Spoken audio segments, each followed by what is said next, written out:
time for the 49ers Rush Podcast. You know, there's a few players on the 49ers team that, you know, the 49ers, when they draft, they have like a demarcation, like the gold helmet players, right, that are tone setters and fit what they want and culture and on and off the field and work ethic and whatever else, play style, all that stuff.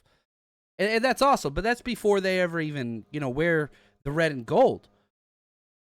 But there are a few players that once they're on the team and you start to see their personalities unfold during the games, right? You know, we do all the draft work. We break down every single play on all 22, which has no sound, none. But certain players' personalities just explode without the use of any audio, whatever, just straight through visualization. And there's a few players that just ring true on this 49ers roster. George Kittle, Jawan Jennings, Dre Greenlaw, like just these tough, Fred Warner, like these just tough guys that play physical, old-style football that just make the biggest plays at the biggest moments. And I don't think any more are true than number 15 on our list, Talanoa Hufanga. This dude, coming off an injury, the ACL tear, I was there at the game and I saw it. It was an outside toss. He got juked, knee went out, walked straight to the sideline. It was over. So, like, this year's weird, and that's why we have him at number 15. Last year, Talanoa was 11, just outside the top 10. In 2022, his first year starting with 17. This year came in at 15. Shout out to my man Josh, executive producer of today's show. But, you know, and we're recording this the 17th of August. He just got the last medical clear check to go back to football activity. So it's going to be a slow ramp up. We'll see what it is. But if I had my guess, I think Talanoa Hufanga is going to start 15-plus games this year. You know, bring him in slowly, rotate him in a couple series, maybe first, second week. George Odom's earned that right. At safety, he's had a great camp, number 30. I'm excited to see him out there. But Talanoa Hufanga, you don't have to rush him back now because you have such great safety depth. And the tandem of Hufanga and Jair Brown, gosh. And again, a lot of this is banking on, will Hufanga return to what he was pre-injury? But, man, if Jair plays to the level he's been playing and Hufanga plays to the level we've seen, that all-pro level, you've got a top 3, top 2 safety tandem in the NFL. He wears jersey number 29. My favorite jersey probably to wear. I wear the Hufanga jersey probably more to most games than any other one. 6 foot, 200 pounds. That's exactly what the Niners want at that defensive back position, whether it's corner or safety, nickel. 6 foot, 200 pounds. That's what he is. And he's young too. You know, yeah, he's played some time for sure. You know, he's going into the last year of his rookie deal, and we'll talk that contract. But, man, he's only 25 years old. That's it. Like, he's still a young pup. He's got a lot more time in the NFL. Hopefully it's with the Niners. Not sure it will be. We'll deal with that later. Ran a 4.6 440. Not the fastest guy, but shows up. 6.93 cone, 35.5-inch vertical, 12 bench press reps. He is instincts on instincts and passion on passion. That's what he brings. And obviously, he always gets the Palomalu references. He trains with them. The Polynesian aspect, the hair out the back of the helmet. I get it. Is he Troy Polamalu? No, he's not. But is he pretty damn good? He's really, really good. Went to Crescent Valley High School in Corvallis, Oregon, which, man, how USC stole him away is interesting. But then you start diving into the family aspect. You know, his brother, TJ, played linebacker at Oregon State. But his cousins, Marlon and Thule, both played at USC. And he said, you know, I kind of went to USC because it was, quote, it's basically the Polynesian high school, end quote. He's Tongan descent. That's why you always see him do the Tongan T, you know, after big plays with his arms.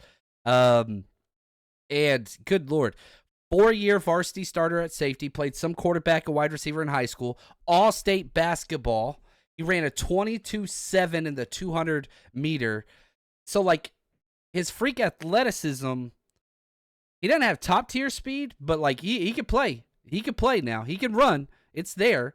He was named the Polynesian High School National Player of the Year, which is awesome. And he's got ties to other Polynesian 49ers. You guys remember Pita Tamapeninu? Sorry if I pronounce his name incorrectly. I'm out of practice. His father grew up in the same village raising cows, pigs, and chickens, all the way down in Tonga, which is awesome. The village of Pia is what it was called.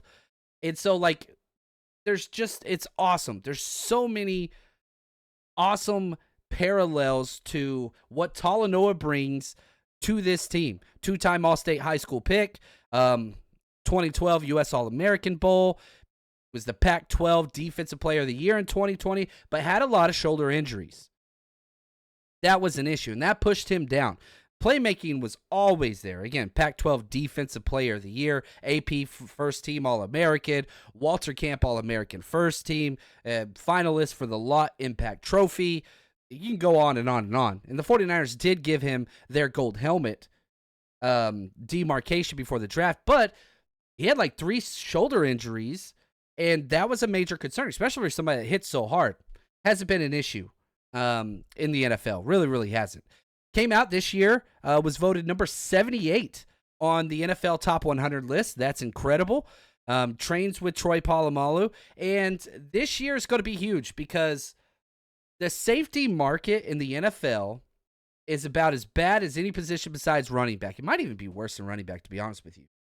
And so he's going into a contract year. This is the last year the 49ers have him under contract. So if he's going to get paid, which I don't even think that's like a really high up priority for him. I think he wants to win football games and put his best foot forward and just play as hard as he can for his team. But alongside of that, somebody's got to pay this guy. Will the 49ers bring him back? Well, you go out and you draft Malik Mustafa, who's looked great in the preseason thus far, looked great in training camp. This is kind of the red shirt philosophy where, okay, who are the guys that are on expiring contracts? You've got guards, you've got corners, you've got a safety and a linebacker. So what do? They go draft all those positions, right? Dre Greenlaw, well, you go draft, Tatum Bethune, D. Winters, and Jalen Graham. You've got Hufanga on a contract year, you get Malik Mustafa. You've got Diamador Lenore on, contract year, you go draft Renardo Green. You've got Aaron Banks on a contract year, you go get Dominic Pooney. And the 49ers this is the Lake and Tomlinson thing where you draft these guys not necessarily to replace them, but to where you do not have to be held hostage by, man, if we don't sign this guy, we're in trouble. They basically get a year redshirt program for these guys, and they try to see, well, I think we have a replacement that's a much cost-effective option. We'll just place that in there. So we'll have to see how it goes. How does Malik perform throughout the year? How does Hufanga perform throughout the year? But, I was looking at safety contracts over the cap, which does a really good job, cap evaluations and all that stuff. Talanoa Hufanga costs $1.0 million against the cap this year. That's bananas. He's only made $2.6 million in his 3 years, and he's got an all-pro year in there. Now, the safety market is so bad. Excuse me, I'm sorry. They have his valuation at $5.5 million per year. My guess is he'll get that kind of $9 to $11 million deal.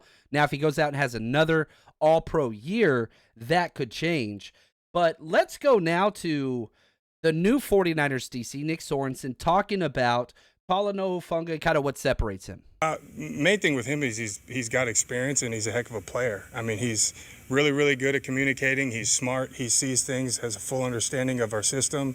And when he gets back, we're going to be excited. I know he's excited. He was out there on the field the other day at our, we're in phase 2 right now. So we're on the field doing a little bit of, work with our players and just talking to him. He's excited. So when he's ready, he'll be ready and we'll be excited to have him back.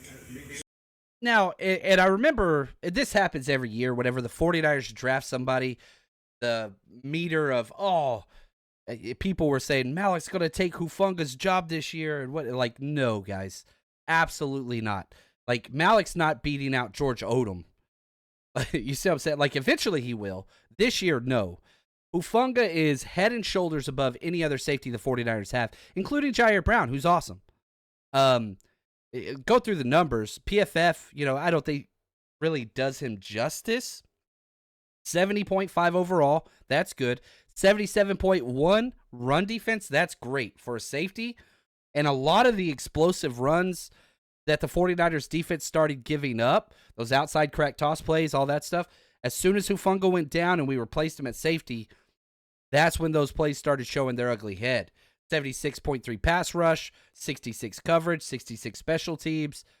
The dude just does everything. We got him in the 5th round, another 5th round stud. And in 2021, that 5th round draft, the entire draft, like first pick to last pick, there's 5 all-pro players in that draft. Micah Parsons, Penei Sewell, Patrick Surtain, and Amon-Ra St. Brown. And then Talanoa Hufanga. That's it. We got one of the 5, and we drafted the last one. Almost all those guys are first-round picks besides Amon and Talanoa. Also, that same round, we got Jalen Moore, who's still playing for us. He's the Trent Williams backup. And Diamador Lenore. All in the 5th round. That's a damn good draft. Now, I do believe we got to be a little bit patient with Hufanga. I am curious to see how the Niners are going to handle this. I would like week 3 to probably be his first week, but again, we got to see things. He hasn't even practiced fully yet, but he just got cleared. I hope he goes out there. I hope he balls out. I hope he puts a stamp on the NFL, and I hope he gets paid. I want to keep him. I really, really do. I'm not sure the 49ers will be able to. The only thing that kind of gives me, how do I say this? Like, it could happen is the 49ers are willing to pay positions that aren't coveted by other teams. We pay fullback, tight end, running back, now maybe safety. And linebacker used to be that, but we changed that. So that's one of the things, because you could get a deal done with Hufanga for like $10 million. It's not like wide receiver, talking $30 million, or a cornerback talking $20+ million. Like, you could keep Hufanga for $10 million a year. I think that is a very realistic option. We'll see what happens. But Talanoa, we love you, man. Hope you come back. Show us what you got. For us, we'll just keep counting them down.